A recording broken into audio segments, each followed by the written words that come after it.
Hey everyone, welcome back to the channel. In this quick tutorial, I'll show you how to check the CD key for a game on Steam, and also explain why most games don't have one anymore.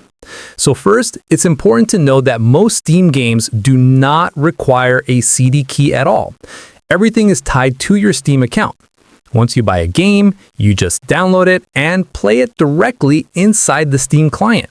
No extra activation steps, no serial numbers. Steam handles all of that automatically. However, there are some older games and certain third-party titles that still use CD keys.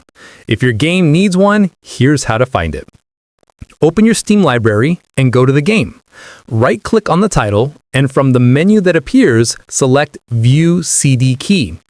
A window will pop up showing the key or keys associated with that game. You can copy the key directly from there and then paste it wherever the game asks for it. Steam also helps out by showing the same CD key when you launch the game. When the game starts, the Steam overlay will display a reminder with the key.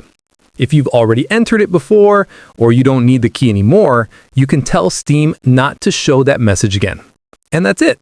If your game requires a CD key, Steam makes it really easy to find. But remember, most games on Steam today don't need one at all, because your Steam account is your license. If this helped you, make sure to hit like, subscribe for more quick guides, and let me know in the comments what tutorial I should do next. Thanks for watching, and I'll see you in the next one.